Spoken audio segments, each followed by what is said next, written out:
Picture this. You finally decide to get serious about budgeting. You open a spreadsheet, maybe a budgeting app, and you find the advice everyone recommends, the 50/30/20 rule. 50% of your income on needs, 30% on wants, 20% on savings. Simple, clean, easy to remember. So, you plug in your numbers, rent, groceries, insurance, transportation, and you stare at the screen because the math doesn't work. Your needs alone are eating up 65, sometimes 70% of your paycheck before you've spent a single dollar on anything fun. And you're sitting there thinking, am I just bad at this? Is everyone else actually pulling this off? If that sounds familiar, I want you to hear this clearly. You are not failing at the 50/30/20 rule. The rule is failing you. And in this video, I'm going to show you exactly why this popular budgeting formula breaks down for most people today and what to use instead. My name is Tahira.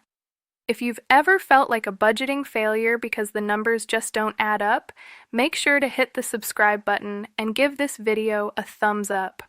Let's start with the uncomfortable truth.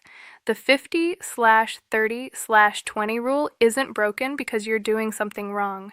It's broken because it was built for a different economic reality than the one most people live in now. Here's what most people don't realize.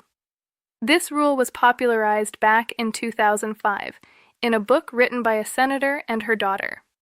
At that time, the average American spent roughly 25 to 30% of their income on rent or mortgage. Today, in many cities, rent alone eats up 35, 40, sometimes over 50% of a typical income, and that's before you add groceries, insurance, utilities, and transportation. The rule assumes your needs will comfortably fit inside 50%. For a huge number of people, needs alone blow past that number before you even open your wallet for anything else. Let's look at the actual math. Say you earn $4,000 a month after taxes. The 50/30/20 rule tells you to spend $2,000 on needs, $1,200 on wants, and $800 on savings. Sounds reasonable on paper, but now let's plug in real numbers. Rent, $1,500, utilities, $150, groceries, $400, car payment and insurance, $350. Phone and internet, $100. That's already $2,500 in needs, $500 over the rule's entire needs category, and we haven't touched wants or savings yet.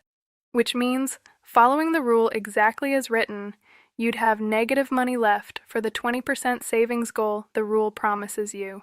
And this isn't just a problem for lower earners. Let's look at someone making $6,000 a month after taxes, which the rule would assume gives plenty of breathing room. Rent in a mid-sized city, $2,200. Utilities, $200. Groceries, $500. Car payment and insurance, $450. Phone, internet, and a few unavoidable subscriptions, $150. That's $3,500 in needs, which is roughly 58% of income, still well above the rule's 50% target, even at an income level most people would assume is comfortable. The math simply doesn't hold up across a wide range of real incomes, not just the lower end. This is the trap. People try to force their real expenses into a formula that was never built for their real cost of living, feel like they're failing every single month, and eventually give up on budgeting altogether. But the problem was never you, it was the formula. So what actually works instead? Let's walk through a framework that fixes this. Step 1. Calculate your real needs percentage first. Don't assume it. Before you apply any rule, add up your actual fixed expenses, rent, utilities, insurance, minimum debt payments, groceries, transportation, and divide that by your take-home income. This is your true needs percentage, and for a lot of people right now, it's landing somewhere between 55 and 75%, not 50. Knowing this number is more valuable than any percentage rule because it tells you the truth about your situation instead of forcing you into someone else's math. Step 2. Flip the rule around. Savings first, not last. Instead of hoping 20% is left over after needs and wants, decide your savings amount first, even if it starts small, 5%, 10%, whatever is realistic, and automate it the day your paycheck arrives. The 50/30/20 rule treats savings as what's left over. That's exactly why it fails, because there's rarely anything left over. Savings has to come first, not last. Step 3. Use a flexible ratio instead of a fixed one. If your needs genuinely take up 65% of your income right now, that's not a personal failure. That's your current reality. A more realistic approach might look like 65% needs, 20% wants, 15% savings, and the goal over time isn't to force needs down to exactly 50% overnight. It's to slowly shrink that needs percentage as your income grows or your expenses change, while protecting your savings percentage no matter what. Step 4. Separate wants from lifestyle creep. A lot of people lump every non-essential purchase into the wants category and then feel guilty about all of it. Instead, ask which purchases genuinely improve your life versus which ones are just habitual. This isn't about eliminating wants. It's about making sure your wants category reflects things you actually value, not just default spending patterns. Step 5. Revisit your percentages every few months, not once, and forget it. Income changes, rent changes, life changes. A budget that made sense a year ago might not fit your life today. The goal isn't a perfect, fixed formula.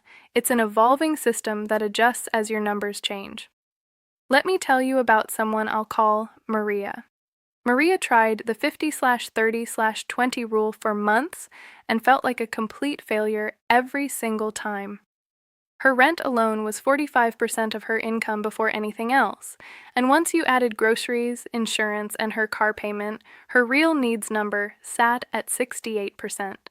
She kept trying to squeeze those real expenses into the rules boxes, month after month, coming up short on the savings goal, which made her feel like giving up on budgeting entirely. She told herself she just wasn't disciplined enough, even though she wasn't overspending on anything. The math itself simply didn't fit. Then she flipped the approach. She calculated her real needs percentage, confirmed it at 68%, and instead of panicking or trying to force it down to 50 overnight, she accepted it as her honest starting point.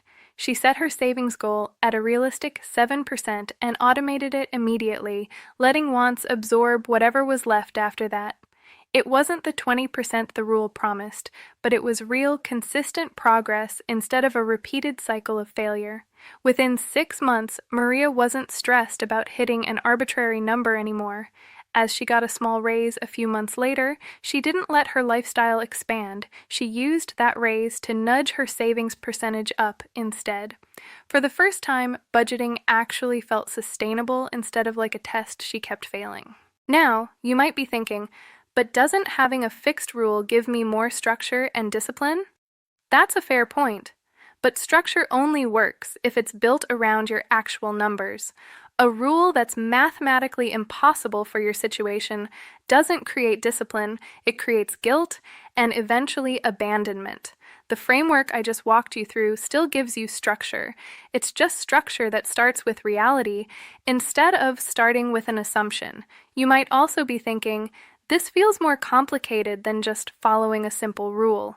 In the short term, maybe, but in the long term, a system built on your real numbers is actually simpler to stick with because you're not constantly fighting math that was never going to work in the first place. So let's recap. First, calculate your real needs percentage instead of assuming it's 50. Second, prioritize savings first, not last, even if it starts small. Third, use a flexible ratio based on your actual life, not a fixed one based on someone else's assumptions. Fourth, separate genuine wants from default lifestyle spending. And fifth, revisit and adjust your percentages regularly as your income and expenses change. Because here's the truth most people don't hear. Budgeting rules are supposed to serve you, not the other way around. If a formula consistently doesn't match your reality, the problem isn't your discipline, it's the formula. The goal was never to hit an exact percentage. It was always to build a system you can actually sustain. If this video helped you see budgeting differently, make sure to hit subscribe. And I'm curious, when you actually calculate your real needs percentage, is it close to 50 or is it higher than you expected? Let me know in the comments because that number is going to tell you more than any generic rule ever could.